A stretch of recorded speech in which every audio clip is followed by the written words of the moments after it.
Hello everyone, welcome back to my channel. Good evening সকল বন্ধুদেরকে। সকলে কেমন আছো? আমি ভালো আছি। তো দেখো, আমাদের বাড়ির সামনে মন্দিরটা কত সুন্দর সাজিয়েছে, কারণ কালকে শিবরাত্রি। তো তার জন্য পুরো মন্দিরটা ভীষণ সুন্দরভাবে সাজিয়েছে। আগের বছর এগুলো কিছুই করেছিল না, এবার ভীষণ সুন্দর করে সাজিয়েছে। তো কালকে কে কে শিবরাত্রি করবে, এটা হচ্ছে কালকে রাতে আমি যখন একটু ঘুরতে গিয়েছিলাম তখন ভিডিওটা করে নিয়ে এসেছিলাম। তো দেখো, আজকেও অনেক লোক আছে। এখানে একটা লক্ষ্মী দেবীর মন্দির আছে, সেখানে যজ্ঞ হচ্ছে। হ্যাঁ, অনেক মানুষও এসছে, সবাই মিলে পুজোও করছে।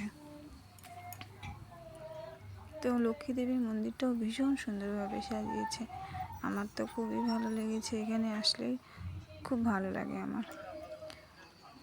তো রাস্তার চারিদিকে লাইটিং দিয়েছে, এভাবে লাইটিংগুলোও সুন্দর লাগছে দেখতে।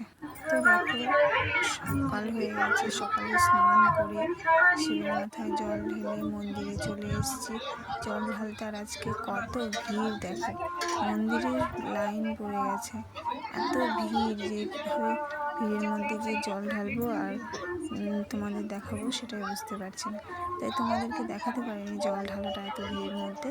এখানে একটা গোমাতা এসেছে, সবাই গোমাতাকে প্রণাম করছে, খাওয়াচ্ছে। তো আমার জল ঢালা হয়ে গেছে ভেতরে গিয়ে। আর এই দেখো, এটা আমার লুক।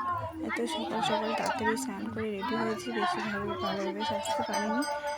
তো এইটুকুনি সেজে তাড়াতাড়ি করে এসে পুজো দিয়েছি। তারপরে রাতে আবার জল ঢালবো, বাড়িতে শিবলিঙ্গ আছে সেখানে। তো আমার ননদ, শাশুড়ি মা সবাই মিলে আমরা পুজো দিতে এসেছি। তো সবারই পুজো দেওয়া হয়ে গেছে। তো মাও একটু ভিডিও করে নিচ্ছে। তো আজকের ভিডিওটা এখানেই শেষ করলাম। ভালো লাগলে সবাই জানিও। সবাই ভালো থেকো, টাটা।